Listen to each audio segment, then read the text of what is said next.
نستكمل معكم ضيوفنا الكرام مع جلساتنا الحوارية لهذا اليوم، وننتقل معكم الآن إلى الجلسة الحوارية الثانية بعنوان الاستدامة، الحوكمة وتسوية النزاعات.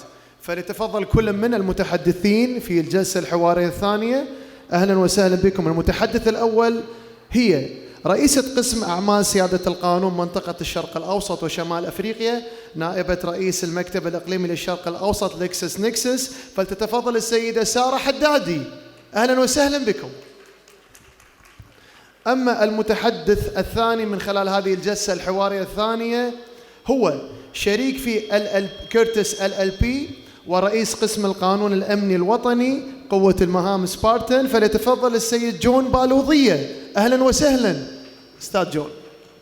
أما المتحدث الثالث في الجلسة الحوارية الثانية هي خبيرة قانون الموضة وإدارة العلامات الفاخرة، رئيس قسم الموضة والجمال والاستدامة في كيرتس LLP إيطاليا، وأيضا شغلت مناصب قيادية في شركات عالمية مثل غوتشي، ليفايز، واستاذة بجامعة لويس بروما، فتتفضل الدكتورة دانيلا ديلا روزا. أهلا وسهلا بكم. بالإضافة إلى المتحدث الرابع في الجلسة الحوارية فهو شريك ورئيس قسم التقاضي مجموعة الياقوت والفوزان القانونية بدولة الكويت، الدكتور أنور الفزيع. أهلا وسهلا. ويدير هذه الجلسة الحوارية حاصلة على ماجستير في القانون والسياسة الضريبية الدولية والقانون الدولي والمقارن، مسؤولة متابعة وتطوير إدارة التدريب أكاديمية ادفوكتس جروب، الأستاذة سهى الساحلي. أهلا وسهلا بكم. I'm happy to be joined by four experts today who will be talking about these important issues from different perspectives. There are a lot of nice suits here today, and behind every one of them, decisions are being made. Decisions that shape lives, sometimes end lives. Decisions that shape industries, economies, and legal systems. Today in this session, we're not here to ask, can we do better? But we're here to ask what is being done right now and what is better? What does better even mean? When a worker is underpaid, when waste ends up in the sea or in a huge pile in a developing country, what is it? What is the problem? Is that a production issue? Is that a legal failure? Or is that simply a feature of the industry and a feature of the system that we live in today? Luckily, those questions are not abstract anymore. Not with the EU enforcing due diligence laws, not with luxury brands facing public backlash, and certainly not with us today initiating discussions like this. So our first topic will be with Ms. Sarah Haddadi, who will be speaking about governance. Governance is a buzzword. We hear about it all the time in policies and reports and corporate promises. For many people, governance can be vague. But for people with us today, policymakers, legislators, designers, workers, it cannot be vague. Governance is about how authority is exercised, how decisions are being made, and how accountability is there accountability, and where accountability and responsibility lands. In other words, it's about power. Who holds the power, how that power is exercised. And that's why, Sarah, I want to start by asking you, governance, is it ideals, theoretical principles, or what does it look like today in the fashion sector, on the ground, in supply chains, in production lines? Does it exist?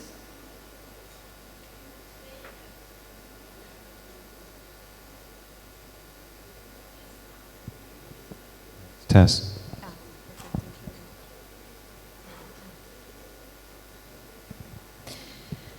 Today, governance is not an accessory tool. It's becoming mandatory for multiple reasons. So first, what is governance? Governance is a balancing act between three main actors. The first one being the creative designers, creative directors. The second one is the business performance. And the third one is the stakeholder accountability.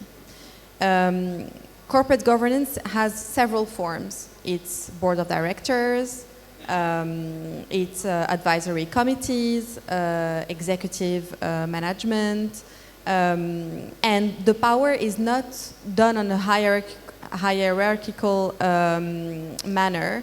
It's more diffused between several levels. There's one, the founders and the creative directors, and these people hold the power of influence very much. The second one is, of course, the CEOs, COOs, and all these are related to finance, compliance, business, strategy. You also have the shareholders and investors. So this is mainly in big groups like LVMH, like Kering, etc. And then you have more and more today consumers and social media. Social media can today destroy your brand overnight, over a scandal, over lack of commitment in terms of ESGs, in terms of ethics, in terms of CSR, etc. So these four main actors hold the power today. What does governance really look like? It's more structured. We see it with different kind of laws that are being adopted, and on a local but also on an international level. We talk about also policies, CSR, we talk about ESGs, we talk about everything related to formal risk audits. It's also more multidisciplinary. So as I mentioned earlier, it's also, we have finance in there, we have compliance in there, we have legal in there, so you have all these people that have their words to say. There's more external scrutiny. Brands are more under the public eye, so the consumers has their word to say, so they need to pay attention to this kind of things. And of course, it's also more personality driven, and we see it either through the founder of the brand or through the creative director, for example, or designer. One of the biggest example is Olivier Roustin, for example, from Balmain, who is the creative director of the brand, and very much holds the brand by himself. So this is what today corporate governance looks like in fashion companies.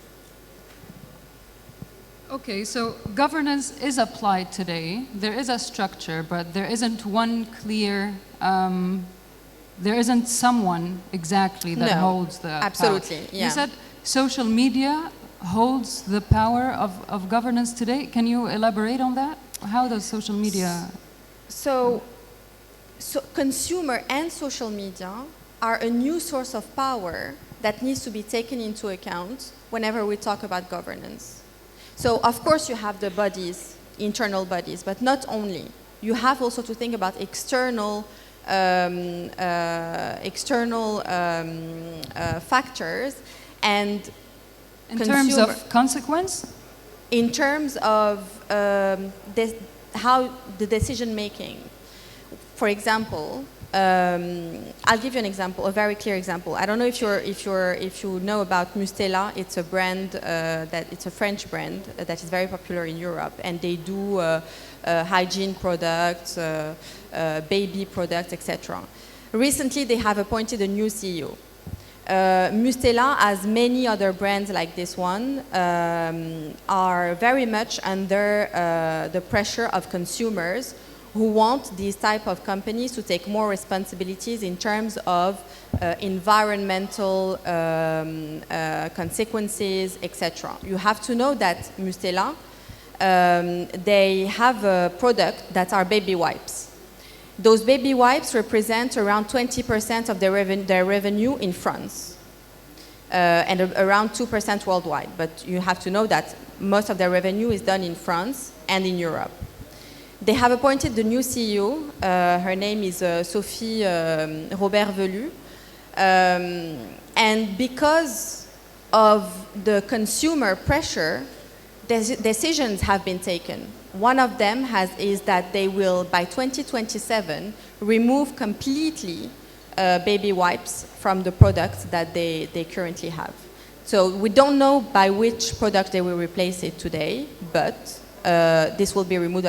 I'm saying this because consumers, through social media, are part of the decision that is being made internally. So it's not a corporate governance body as we can hear it, but it's a type of new source of power that can be associated to a kind of governance that has to be taken into account within a company.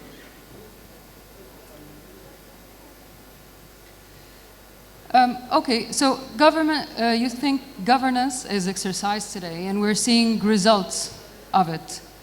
Could you name a few companies in the fashion sector that apply good governance, and have we seen results, actual progress on the ground? Absolutely. So you have to know that today there are some challenges, key challenges. And not only, you also have, those challenges come from new laws. They come from specific institutions and bodies like the UN, for example. And when I say that, I mainly think about all questions related to environment, sustainability, diversity, etc. But these kind of values are also embodied by the consumers. So the brands today, they have to make sure that they change the way they think, the way they do business, and they have to take those elements into account in their business model. A lot of fashion brands, luxury, for example, have part of their business model to sell second-hand products. That's their own products, but that's second-hand. So they resell products that have already been bought from them by previous consumers. And this because they understand that it's a huge market. You have to know that today there are studies that have been done, and the new generations, they tend to buy less luxury products directly from the brands. They go directly to the second-hand market. And now the brands have to renew their thinking, their ways of doing things, and that's one of the strategies that a lot of them have actually adopted, and others are currently in the process of adopting. Okay, so if I understand this correctly, you said some companies deliver more second-hand products because there is demand? So, do you know the brand Sandro, for example? This brand, they sell clothes, right? So they have their boutiques that you can find. It's semi-luxury. You can go, you can buy new clothes. But they also have a website now that sells second-hand clothes from their brands. Yes, but my question was about governance principles, transparency, accountability. How is that on the ground today? Is there a company that applies that very well and there is progress on it that we can see, that everyone can see? Yeah, so that's what I'm saying. So when we talk about corporate governance, we talk about taking decisions that are, we live in a world where the market, the economy is moving very fast. Mm-hmm. Corporate governance is here to adapt to those markets, right? So you also need to make sure that you are able to take those decisions accordingly. So you have to have a governance that is flexible, that respects what the new laws are, what the new standards are, what consumers are expecting from you. And the example I just gave you related to the second-hand market is one of them. It's purely sustainability. So, and sustainability is part of the corporate governance responsibilities today. It's a big part of it, and we know it, and across all sectors, not only fashion industry. Right. And that brings me to my next question. You mentioned social media effect, the effect by consumers. When governance fails, or when governance is badly exercised, are we talking about reputational damage? Absolutely, absolutely. And does it go beyond reputation? What's at risk? Is it profits, reputation, or is it lives? It's all what are linked. We talking about? It's all linked. The mission of corporate governance is also to protect the brand, the reputation of the brand, and when we talk about profit, it's directly linked to reputation. When the brand is damaged, and this can be done overnight through social media, then the impact is directly done on revenue, on profit. So we need to, corporate governance is also about being a gatekeeper in terms of the brand, the image of the brand. And there has been an example lately that on that social media has completely there has been a huge buzz on social media around that, where a luxury brand has published pictures of children dressed in a certain way for their campaign. And there has been a huge backlash on social media. This has led the company to actually take the decision to completely remove that campaign, apologize because of these images that have been circulating. And when we talk about corporate governance, we talk about taking those decisions, which are depending a lot on the reputation, the image of the brand, and social media, because all this thing has been driven by the social media backlash that this brand has been victim in. Right. I think some people might hear this and think governance is not built in companies. Companies act however they want, and then based on the reaction of people, if people catch something, then companies would react accordingly. Do you agree? Do you think so? No. So corporate governance, we need to stop thinking that corporate governance is only internal. It's not anymore. That is not the case anymore. It was the case before, it's not anymore. Today, fashion industry, but all other industries are scrutinized. They have a high visibility, and consumers are able to give their opinions through social media and other channels. So when we talk about corporate governance, of course you have internal bodies, and we talked about them earlier. You have the designer, the creative director, whatever, the board of directors, etc., that take those kind of decisions. But you also have external actors that you need to take into account and that indirectly will have their word to say. So the company has to make sure that she takes decisions according to internal facts, but also external. You cannot do whatever you want without completely ignoring whatever the consumer is expecting from you and whatever is going to be said. I mean, once it's public, once you have your, like for example, this campaign that I just talked about, the consumer has its word to say, and this has to be taken into account. Right. So, do you mean, just so I can understand this better, do you mean that bad governance can be managed by good PR? Yeah, absolutely. All right. Communication is part of it. Right. Is a huge part of it. Right. Thank you very much, Sarah. We learned about governance, how it's applied today.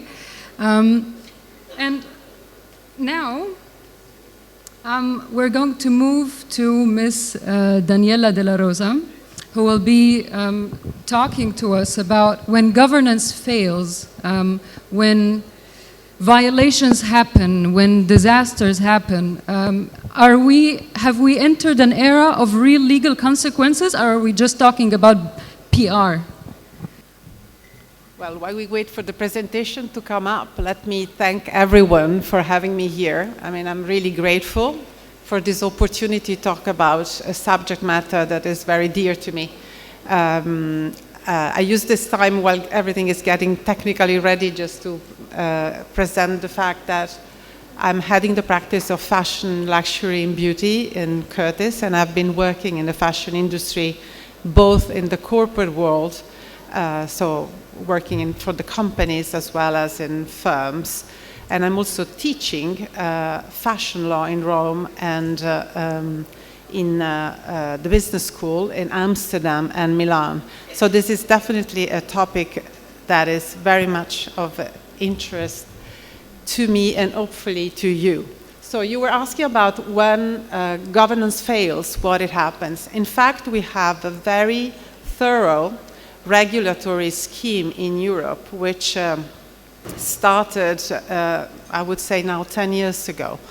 It's fundamentally looking at how to change and shape the European industry in the textile and fashion, which is applying to different areas. Don't think about only clothing, but when we talk about textile, there is also industrial design, for example.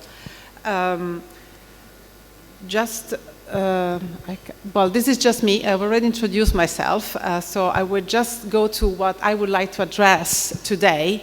So I would like to give you some background on what the legal landscape is in Europe, what exists, and what is in the pipeline, and how this is going to impact retailers and investors, like your investment strategy abroad, especially in Europe, as well as policymakers, because I think what Europe did could be leading the way to thinking through how other countries would want to address this issue going forward. So if we look at why is now we are talking about having sustainability. Why? The world has always worked as a linear economy. We produce, we use, and then we throw away. Now suddenly there is a realization, and many of you may know, that the textile industry is actually the second most polluting industry after oil and gas, which is quite astonishing. The way I describe this to my students, this is the dark side of fashion.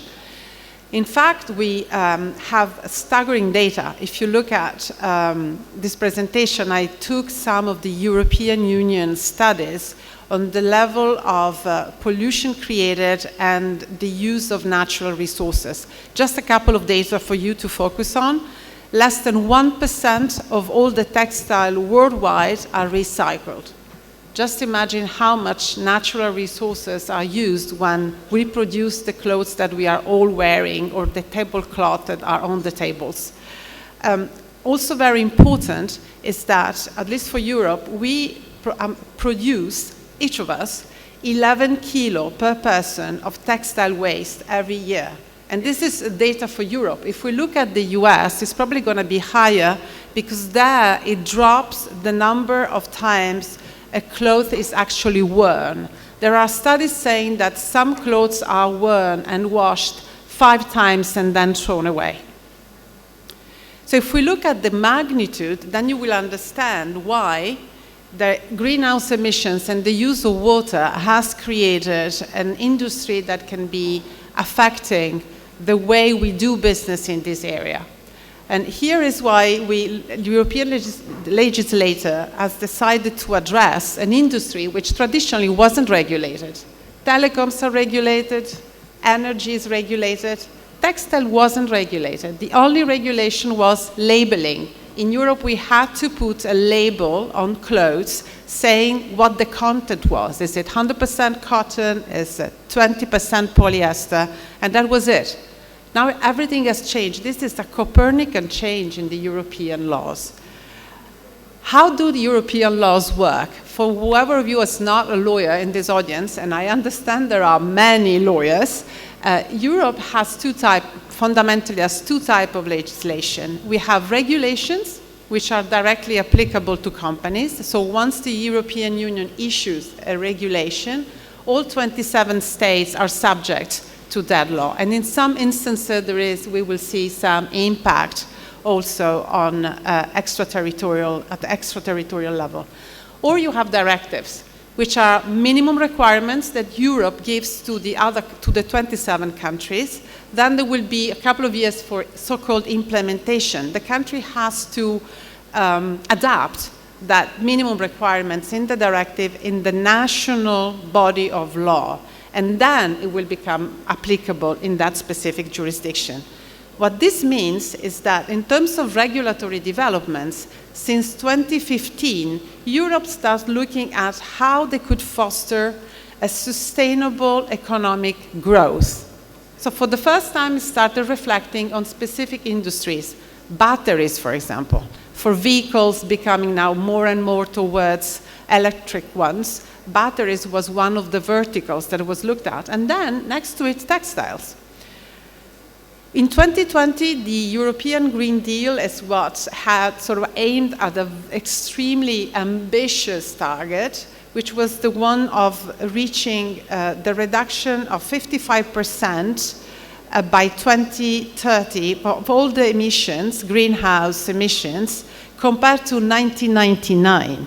This is an humongous target, which a number of rules and legislation and policies for the government representatives in this room today brought to what is called the sustainable and circular textile strategy, as well as the Green Deal.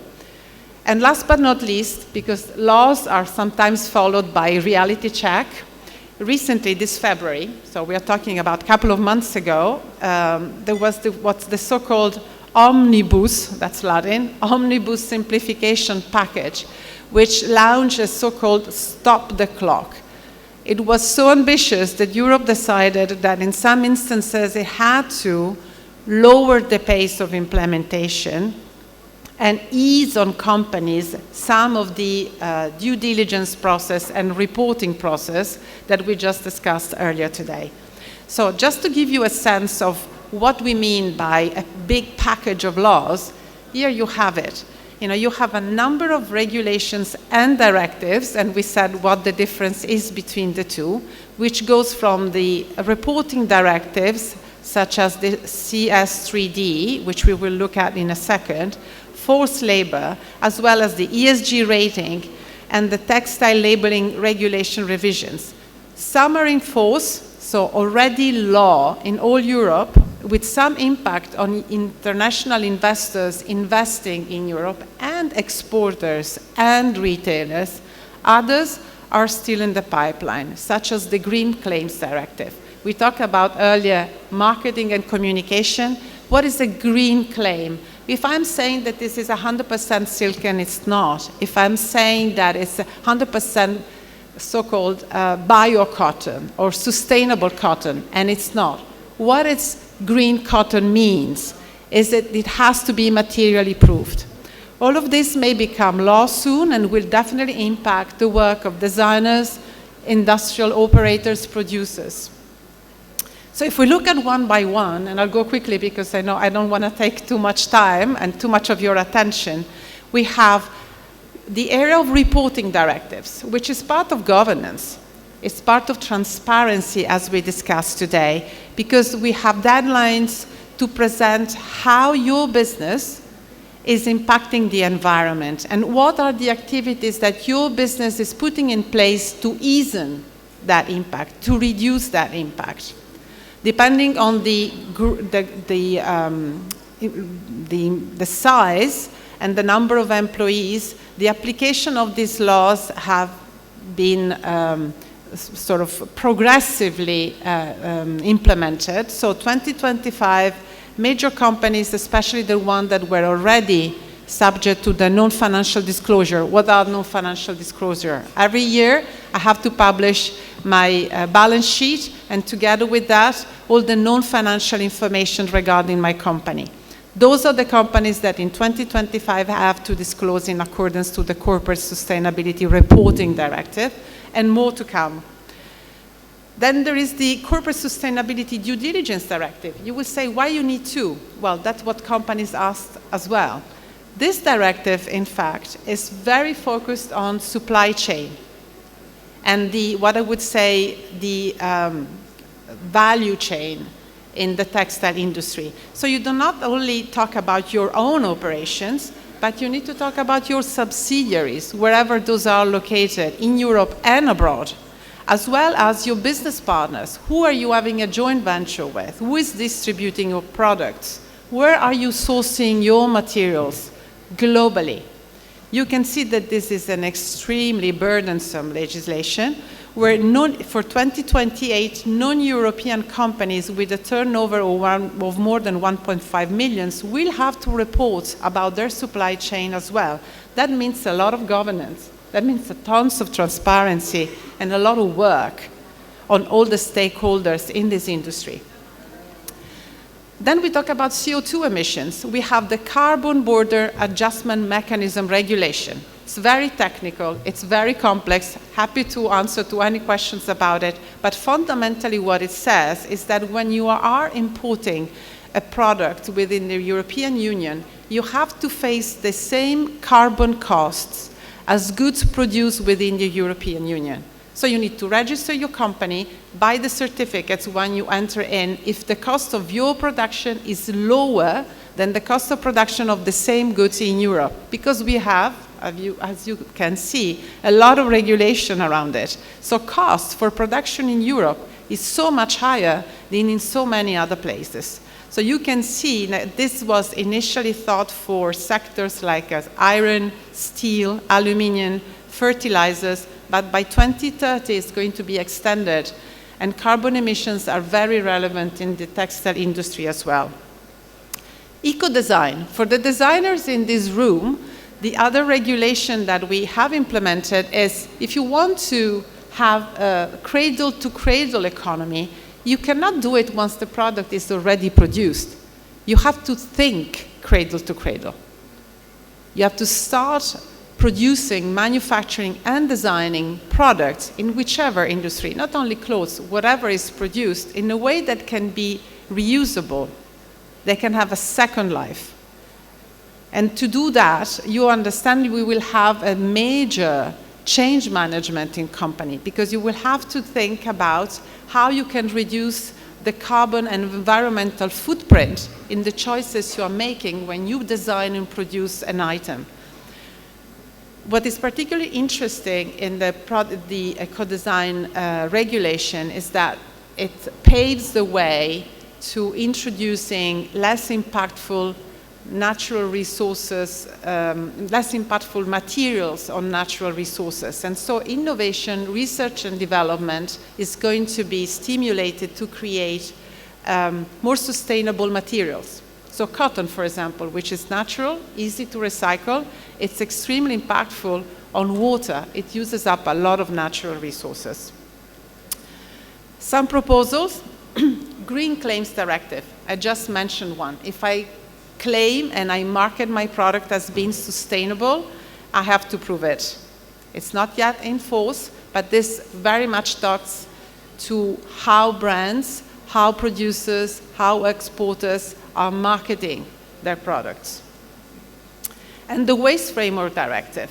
We already have in Europe since 2008 a directive laying down the basis on how waste management should operate.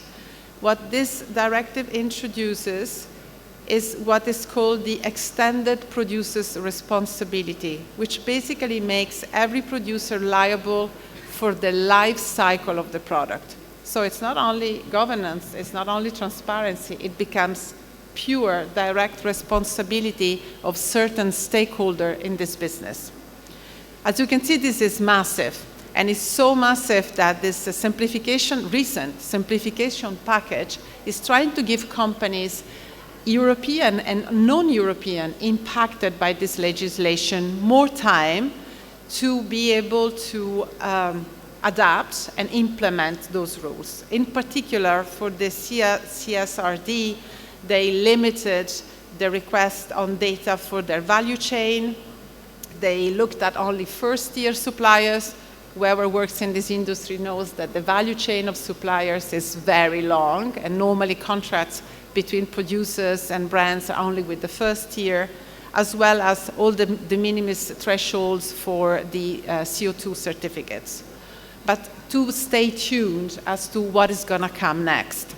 So if I have to give you, to conclude, some recommendations, it would be, especially for entrepreneurs and producers, is to review the processes that you currently have in place and contractualize your suppliers or your sourcing to be able to respond to these requests going forward, those coming from the regulators or from the consumers, as we heard. And sometimes in companies things work when you create a function, when you create a role, when you give specific responsibilities to some of the stakeholders. Now, signing voluntary commitments has been done for very many years. Nowadays, the legislators are looking more and more at governments and at government-led certifications of value chain and products in terms of their sustainability. And last but not least, I would say, be up to date with these forthcoming regulations. It's a growing movement. It has its hurdles, but it's true that this is impacting all the industry. And interestingly, there are more and more, especially for this government representatives here, policies and procedures that are looked at globally. And it's important to be abreast as to what trends are changing, because those are impacting the ways you are doing business, you are regulating within your country, or you are operating your business. So just as a thank you for your attention, I just wanted to also share the names and the people that worked to this presentation, because this was a team effort from my team in various offices. And if you have any questions, I'm very happy to take them here or later during the break. Thank you.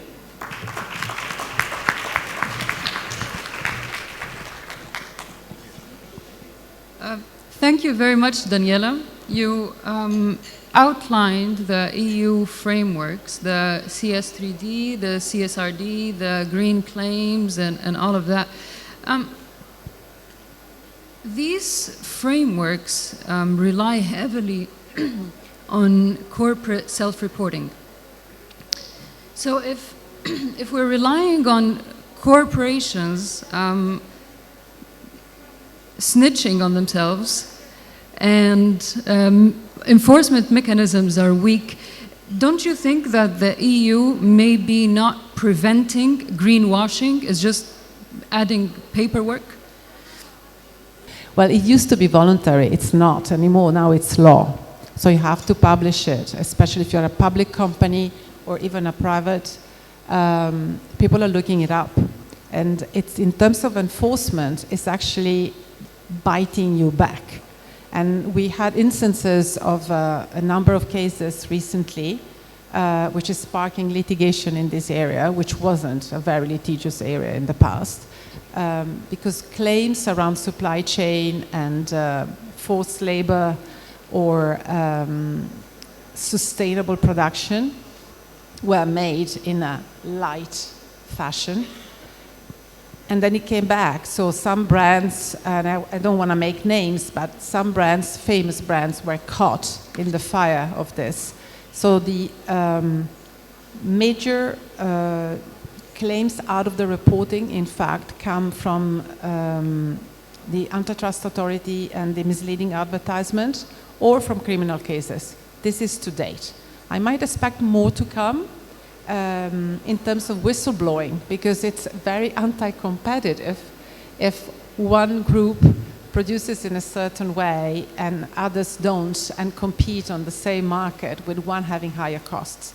In fact, with the omnibus proposal, some major brands that had already invested heavily in complying with the rules were very feisty against this proposal, because they had already spent and changed their ways of working, while others were kind of off the hook and having to sort of earn a couple of years more before having to implement it. So I agree, it existed for very many years. It's not anymore the case, at least for Europe. And the trend is growing globally. In terms of enforcement, I think it's consumers. There are a number of consumers associations, stakeholders. But the burden nowadays, I have to say, is mostly held by suppliers. So when you go down the chain, vis-a-vis the brands, it's the suppliers and the producers who know exactly how products were made and sourced. And they are the ones that report back to whoever asked for the production, and they are then the ones that report to the market. Right, so you think even though enforcement mechanisms, we still have a long way to go, companies are being more transparent? They are asked to be transparent. Some are better than others, as always. What's happening is that they are starting a process to be transparent. I am realistic, and I assist many of those companies.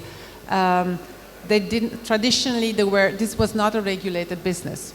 So, for example, the contracts with the suppliers were not there, maybe to protect IP rights, maybe to protect against overproduction for counterfeiting, but not for reporting on sourcing, not for reporting on use of chemicals on textile, not for reporting on labor. Those informations were hidden throughout the value chain, and now they are surfacing up because there is a request to transparently communicate it to the market. So if we want to say, is it something that companies are all doing? Not yet. And the law doesn't require them all to do it immediately because it's burdensome to do it. So SMEs are currently exempted, which means some in the value chain may not have to comply right now. Yeah. But if the obligations are kept at this pace, in 2-3 years, all of the value chain will have to report. Right. So you're saying that this is a process that takes time and we're making progress. How is this progress measured right now? Is there better work conditions for laborers on the ground today, or is it measured by reports by companies? And my other question, you mentioned that some small businesses are exempted now. So by the omnibus package, which also narrows down due diligence to direct suppliers. So don't you think there's a significant danger here of, first of all, creating two systems, one where big players tick all compliance boxes while small companies may drown in complexity, and more dangerously, do you see producers in the global south, in developing countries, ending up bearing all the financial and all the legal burden while European brands, take full control and profit? This is a very good question. This is actually the lobbying that occurred in Europe on this, and this is one of the reasons actually the stop the clock, I think, occurred. Well, first of all, we have to make a major distinction. When we talk luxury, in the luxury business you have automotive, you have boats, you have jewelry, you have watches. You don't think only textile, right? So there are a number of business categories. Hotels, food, that is an industrial segment. If we just focus on the textile within fashion, if you take just the segment of luxury, it's highly centralized in terms of production because it generally is within Europe. Sourcing is global, of course. You cannot source precious skins in Europe. You generally source it in Asia or in the US for alligators.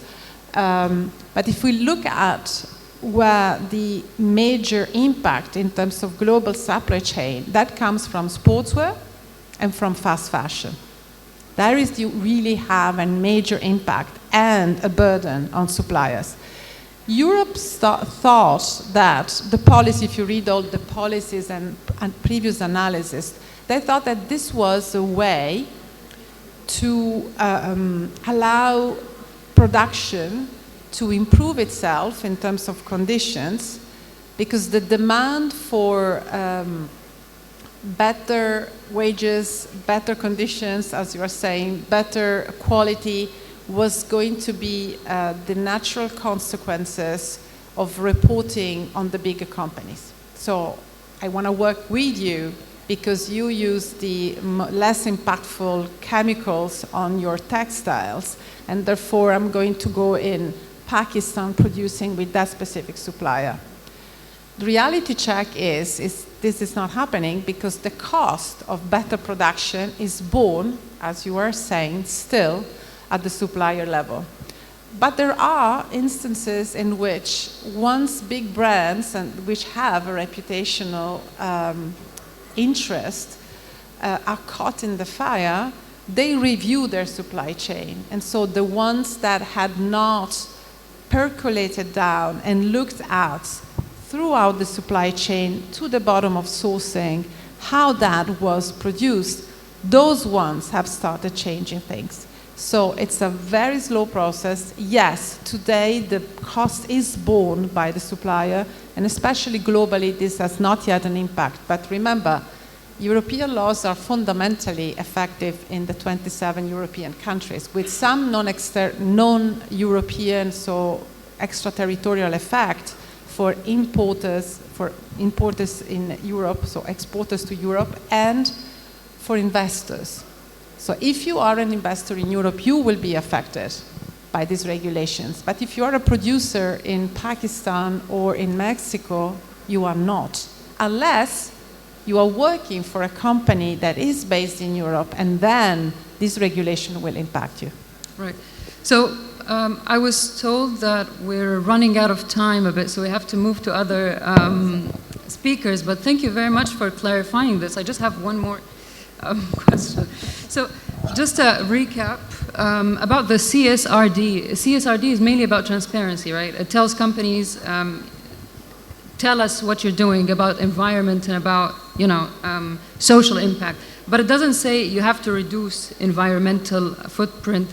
The CS3D, it's risk-based due diligence, so it tells companies try to prevent, mitigate human rights abuses, but it doesn't say limit pollution or limit production to a certain level. So we hear sustainability reports all the time. We hear companies say, we recycle, we are so green.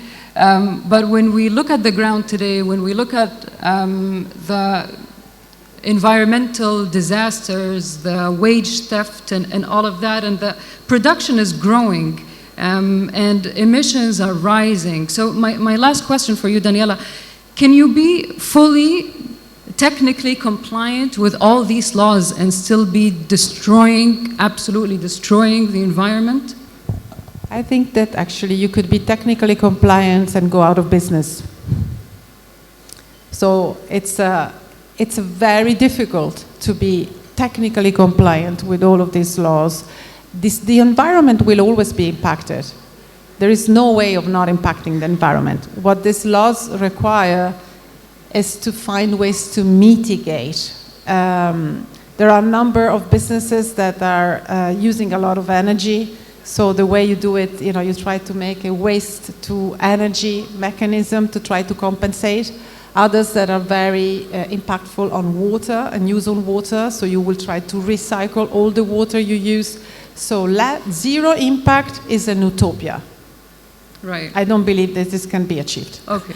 But there are ways to mitigate, and that's the whole purpose, to mitigate what you're doing. And by the way, for all the consumers in this room, a way of mitigating is conscious purchases. Because when the overproduction is often it was led by an overdemand, but overdemand is at times questioned. So if you are a business producing, you want to have an overdemand. But overproduction in some countries, including France nowadays, is actually sanctioned. If you're producing more than you know you will sell, that overstock is sanctioned.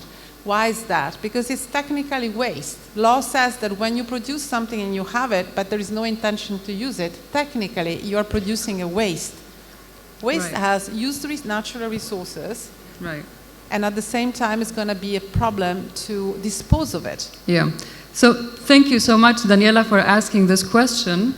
Now we will move to Mr. John Baluzia, who will be talking about international law, which has always been state-centered, traditionally state-centered law. Some people might argue today that corporations have grown so much to have more power than states. So is international law today equipped to handle or to hold corporations accountable? I'm not sure international law is equipped, but it's perhaps how the nations apply through their domestic legislation. But just to go back, you said earlier about the corporations and their growth and power. If you look at Saudi Aramco and you look at its GDP, and then you make a ranking of all the nations in the world and their gross domestic product, the annual revenues of Aramco, if it was a country, would be in the top third of all the countries in the world. So there are companies and corporations and other business organizations that have more economic power than, in this case, 2/3 of the nations of the world. So that makes the question of whether corporations should also be governed in the same way that states are governed. And that's a very controversial question, because international law has always been the ambit of states, and that has always been the case prior to 1949. After the Second World War, the movement for international human rights was born, and international humanitarian law, which is the law of war, for the first time now governed entities that were not states, including armed groups that are not states. And you had, after the Second World War, many cases that were brought against war criminals who were not states, and they were not state actors.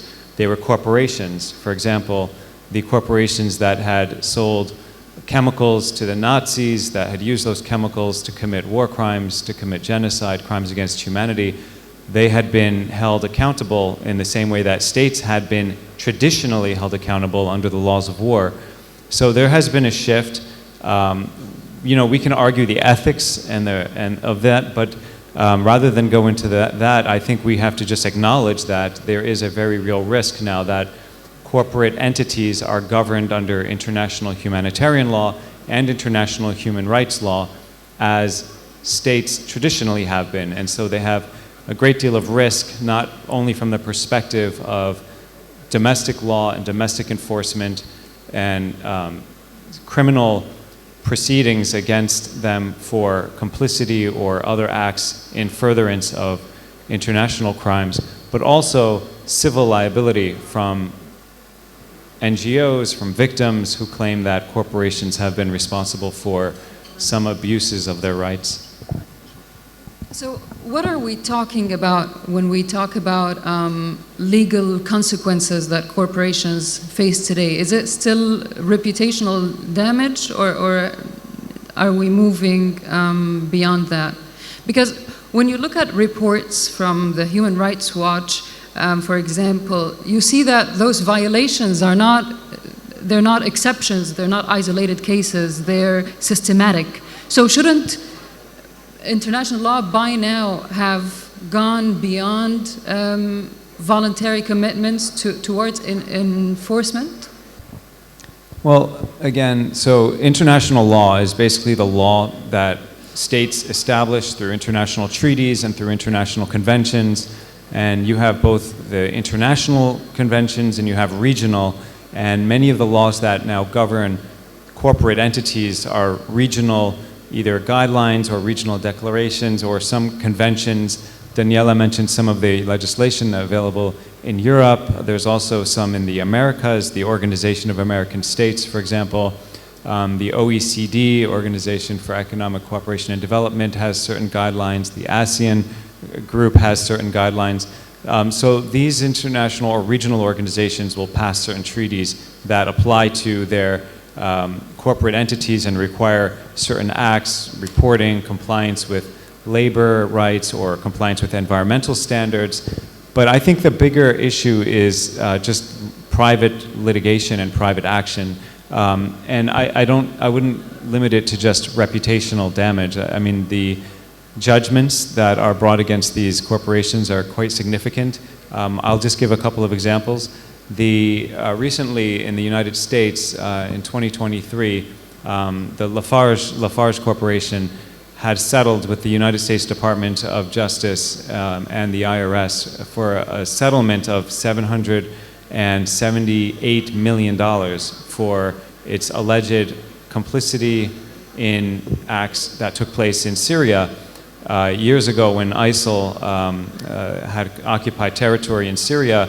They had required all the entities that were doing business in Syria to pay them in order to have access and continue their business. So Lafarge had paid ISIL and Al-Qaeda and other armed groups maybe about $12 million to be able to continue their operations. Now, the victims in this case, Yazidis who claim that they had been oppressed and subjected to genocide by these armed groups, as well as the employees in Syria of the company, had filed lawsuits in multiple countries actually, and France actually took these cases and began prosecuting them as a civil case and as a criminal case.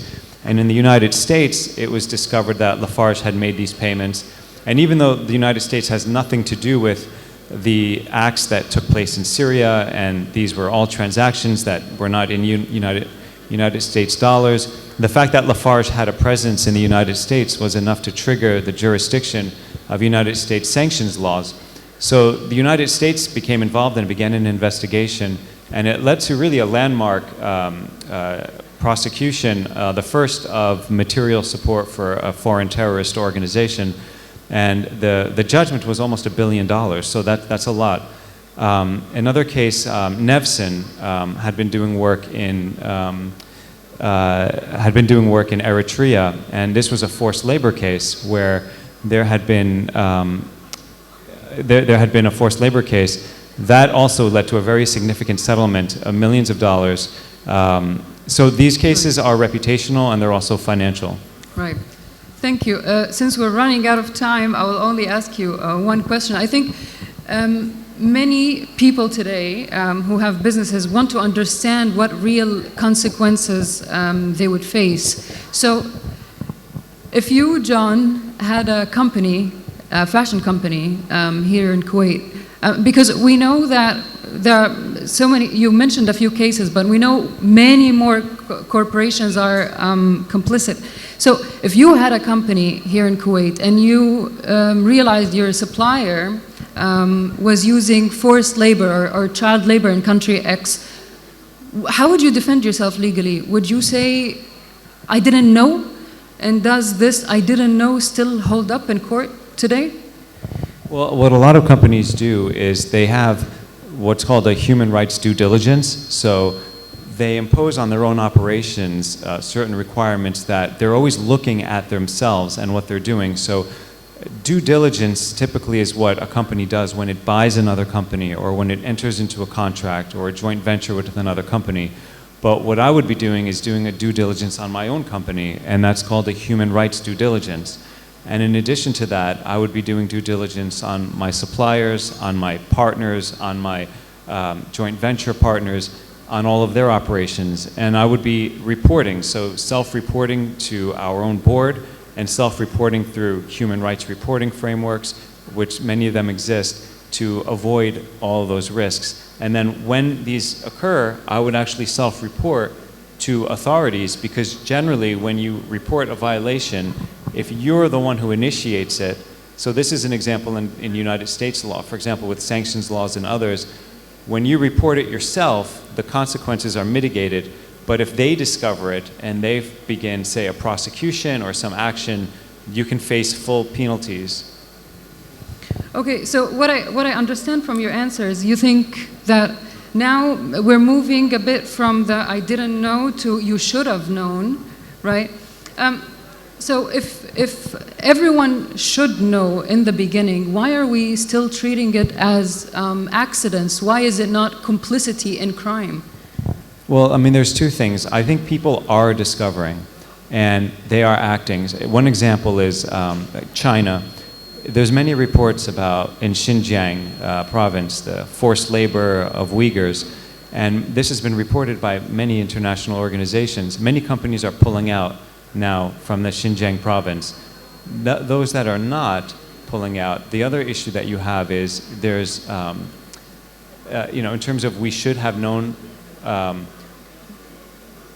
again, I think the due diligence processes are where you have to be and where you have to be moving forward in order to prevent these risks. Do you think we're moving forward as fast as corporations are, or do you think regulators are still way behind?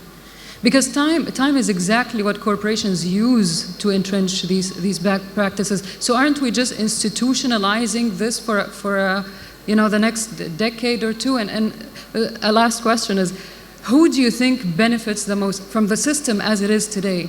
Is it workers in supplier countries? Is it ESG lawyers? Is it state? Who benefits from the... Well, in terms of accountability, I think that in the last 15 years, there have been many major steps, especially in Europe and in the United States. In Europe, if you look at right now, there's a corporate accountability database that you can look up that shows all the lawsuits in Europe that are being brought against corporations for complicity or aiding and abetting or in any way acting in a way that supports international crimes, whether it's crimes against humanity based on forced labor or whatever it might be. The cases are proliferating, especially in France. France especially. I mean, France has dozens of these cases where the public prosecutors bringing cases against corporations, and there's civil parties, they call them parties civiles, that are joining to try to get damages, and there's more than you can count. In the United States, these cases are usually prosecuted in a different way. The acts are the same, they're usually human rights abuses, but in the US, you're seeing sanctions, material support for terrorism or other national security law, money laundering laws that are being used, and they're very much aggressively coming after corporations that may be in breach. And I think they are absolutely working, and there are countries now where many investors are afraid to even invest. Syria is a very good example. Even now that the United States is lifting sanctions in Syria, there are so many companies that are afraid to go in and invest because of a fear that they might send a wire transfer to the wrong group, to a designated person. And, on the one hand, it's helping to promote human rights, but on the other hand, you can also argue that it's preventing investment in some of the places where the people need it the most. You think there's a risk on investment? In a conflict zone like Syria, yeah, there's always a risk, especially in conflict areas. And that's the issue that you have in places like Syria or Myanmar or even many places in China where 65% of manufacturing for fashion is in China, and there's risks of investment in China. If it's not because you're violating a law, it's possibly because you are reputationally investing somewhere where there are reports of human rights breaches. So that is absolutely a risk that investors face. Right. Okay, we need to move to our next speaker. Thank you very much for clarifying all these points. دكتور أنور الفزيع، بالنسبة للتحكيم احنا عرضنا المشاكل اللي تواجه قطاع الموضة اليوم. هل تعتقد أن التحكيم مؤهل أن يعالج مشاكل بهالتعقيد؟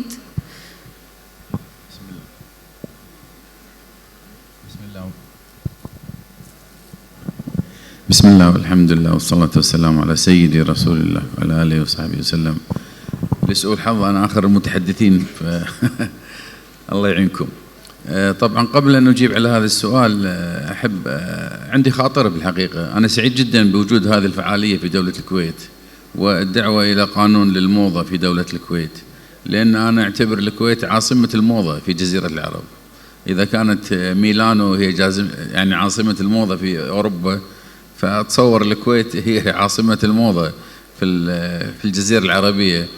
وهذا يعني إن شاء الله ما يكون في حساسية مع إخواننا في الدول المجاورة، لكن هذا إحنا نحسه يعني، لأنه الموضة هي جزء من الثقافة وجزء من التاريخ وجزء من التمدن وجزء من الحضارة وجزء من، فهي يعني الموضة غير منفصلة عن الواقع الثقافي والاجتماعي للبلد.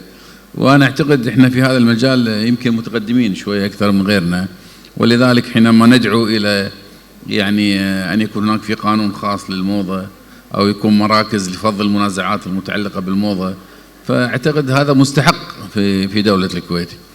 بالنسبة للتحكيم، من سبقني من المتحدثين تكلموا ونادوا بأن يكون هناك قضاء متخصص للمشاكل المتعلقة بالموضة، وهذا طبعا صعب جدا يعني، لأنه في العالم كله ما في قضاء أو قاضي متخصص في المنازعات المتعلقة بالموضة. ربما يكون في قاضي تجاري، قاضي عمالي، لكن قاضي مال الموضة هاي صعبة شوية. لكن في مجال التحكيم ربما هذا ميسر، لأنه مراكز التحكيم في الحقيقة من وظيفتها أن تكون عندها قوائم للمحكمين المعتمدين لديها، وهذه القوائم تشتمل على الكثير من المحكمين وفق لتصنيفات مهنية. عندنا محكمين في مجال المنازعات المدنية، الكهربائية، الاي تي، مسائل كثيرة. فماكو مشكلة احنا نبحث عن ناس متخصصين أو يفهمون في الموضة، لأنه أنت يهمك أن يكون هناك محكم يفهم بالقانون، ولكن أيضا عنده ذوق وعنده فن ويفهم في الموضة، لأنه قانون بدون فهامية في المسائل هذه الفنية أيضا تخلق مجموعة من الإشكالات. وفي الحقيقة يعني أنا بس أسترسل في مسألة تتعلق بالاي تي. مثلا كان في نزاع ضخم في دولة الكويت يتعلق بالاي تي. شركة اي تي وردت أنظمة متكاملة لشركة صرافة ضخمة في الكويت يعني. ثم بعد ذلك صار في نزاع على الإخلال بتنفيذ التزام معين. القاضي طبعا لما تأكد من وجود هذا الإخلال اللي ما يشكل حتى 5% من حجم العقد، راح فسخ العقد. فسخ العقد في القانون المدني، وأنا أستاذ قانون مدني، معناه أنك راح ترجع المتعاقدين إلى الحالة اللي كانوا عليها قبل التعاقد. فشركة الاي تي هذه لما تاخذ أجهزة كمبيوتر مضى عليها 2 عند شركة الصرافة انتهت قيمتها. يعني اليوم أنا ورت لك جهاز قيمته 1000 دينار، لما ترجع لي الجهاز هذا اليوم ما يسوى له 50 دينار بالسوق، يعني بسبب أنه القاضي مو فاهم أنه الفسخ في مثل هذه الأحوال ربما يلحق يعني عظيم الأثر أو الضرر بشركة الاي تي. ونفس الشيء اليوم في الموضة. الموضة في الحقيقة إذا كان عندك قاضي أو محكم ليس له هذا جانب اهتمام بهذا المجال، ربما يكون يعني حكمه بعيد عن الواقع العملي. تمام. ولذلك أنا أعتقد المنازعات المتعلقة بالموضة الأفضل أن تحل من خلال مراكز التحكيم، لأنه من الصعوبة بمكان أن تجد قاضي أو قضاء يفهم في الموضة. لكن ممكن تلقى يعني خبير قانوني له اهتمامات فنية مثل الأستاذة دانييلا أستاذة قانون، لكن لها اهتمام في المسائل المتعلقة بالموضة والمسائل الفنية، فهي أقدر من غيرها على فض هذا النزاع يعني. عفوا. هل ترى أن التحكيم ممكن يكون أفضل من القضاء، لأن المحكمين ممكن يكونوا عندهم ذوق أو فن أو لا، يعني قصدي من السهولة بمكان أن تجدين خبير قانوني أو محكم ولديه اهتمام يعني بالفنون أو اهتمام بالموضة أو اهتمام، يعني هذا ما هو صعب أن تجدين، لكن أن تجدين قاضي يعني مهتم بالموضة شوية صعبة. هذه ميزة للتحكيم؟ أكيد بالتأكيد، لأنه إحنا بالتحكيم طبعا مراكز التحكيم مثل ما قلت لك قبل شوية عندنا قوائم كثيرة بالمحكم بأسماء المحكمين، وكل واحد عندنا السيرة الذاتية مالته واهتماماته والتخصص ماله، فسهل علينا أن نختار واحد يعني يكون قريب من المشكلة المعروضة للنزاع. أما في القضاء أنت ما تملك هذه الحرية، يعني صعب جدا. طبعا أكو شيء مهم جدا في الحقيقة أحب أقوله، يعني أنا تعليقا على الأستاذ.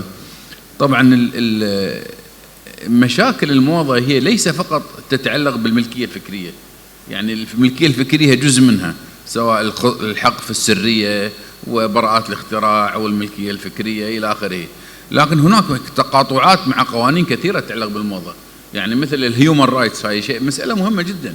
يعني أنا شخصيا كنت يعني خبير في منظمة العمل الدولية في المنازعات المتعلقة في العمالة في الحقيقة. طبعا بالتأكيد مثل ما أشار في كثير من البلاد العالم تستخدم عمالة يعني تقريبا قريبة من الاستعباد، يعني ما في حتى حماية للحدود الدنيا لحقوق العمال، فهم مستعبدين.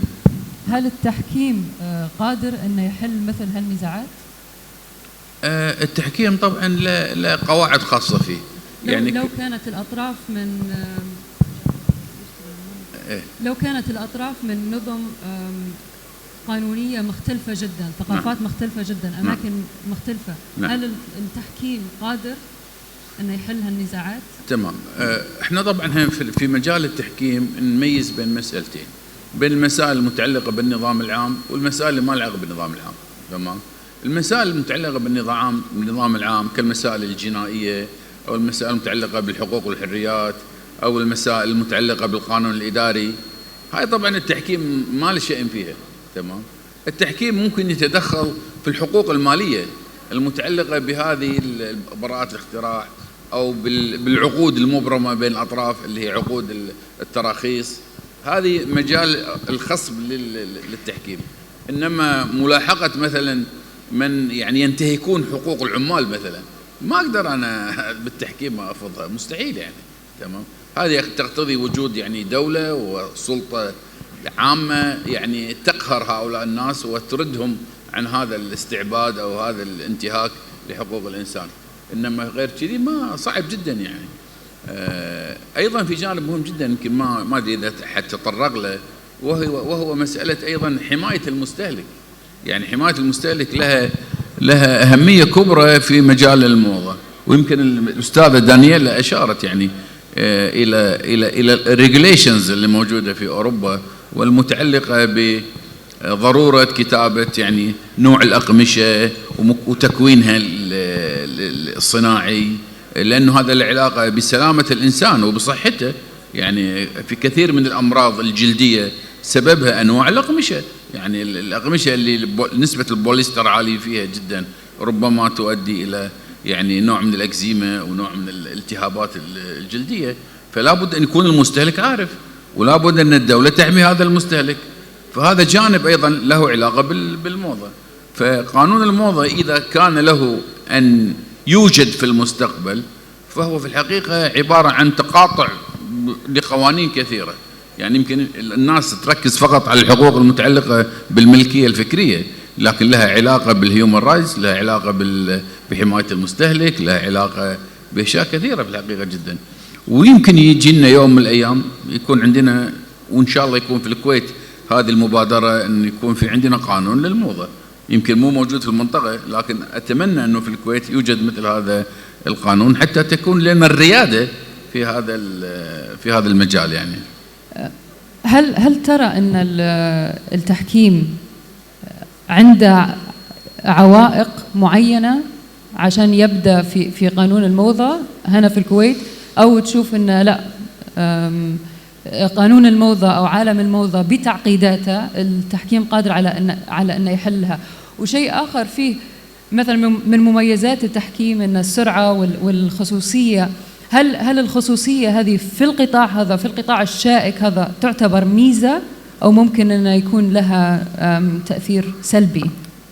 يمكن هذه أكبر ميزة للتحكيم في الحقيقة، الخصوصية. لأنه كما تعلمين كثير من المسائل المتعلقة بالموضة هي غير محمية ببراءة اختراع أو بحق ملكية فكرية، إنما يعني محمية بالدروا سكرية، الحق في الخصوصية أو الحق في السرية.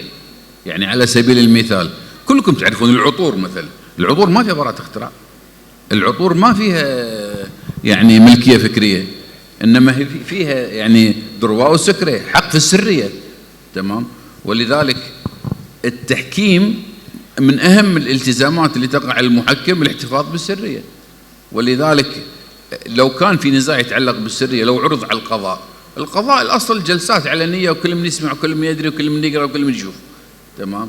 إنما في التحكيم ستجدين محكم فرد أو لجنة تحكيم وتحتفظ بهذه السرية، وبالتالي ما حد راح يطلع على الأسرار المهنية أو الصناعية أو المتعلقة بهذا المنتج، سواء كان عطور أو برودوي دوبوتيل اللي هي مستحضرات التجميل. أيضا كثير منها عبارة عن خلطات سرية، هي في الحقيقة ما هي موجودة لا براءة اختراع ولا موجودة بحق الملكية. ولذلك هذا حكي لي ولا لا؟ الله يحفظك ويسلمك. أنا أتمنى يكون في لقاء آخر حتى يعني وما تحطوني آخر واحد يتكلم، حطوني أول واحد على أساس يعني آخذ حريتي في الكلام، لأن الأفكار كثيرة جدا ويسابق بعضها البعض. فأتمنى أن أكون يعني أفدت إفادات لها يعني قيمة عندكم إن شاء بس الله. عندنا وقت السؤال الأخير. لا لأن قالوا الحين بنختم، لأن معلش سامحينا بس اليوم، أدعي مش لا تسامحيني، وصلنا للختام لأن قالوا حتى الختام. تمام. الله يحفظك، شكرا. قواكم الله. نشكر ضيوف الجلسة الحوارية الثانية، يعطيهم الصحة والعافية كل المن، السيدة سارة حدادي والسيد جون بالوضية والدكتورة دانيلا دي لاروزا والدكتور أنور الفزيع، وأيضا إدارة الجلسة الحوارية الأستاذة سهى الساحلي. والآن ندعو كل من لتكريم ضيوف الجلسة الحوارية الثانية، فليتفضل كل من الرئيس التنفيذي الأستاذ حصة العودة، بالإضافة إلى الممثلين عن جمعية المحامين الإماراتية، وأيضا الممثلين عن جمعية المحامين القطرية. أهلا وسهلا بكم لبدء مراسيم التكريم. حياكم الله وأهلا وسهلا فيكم.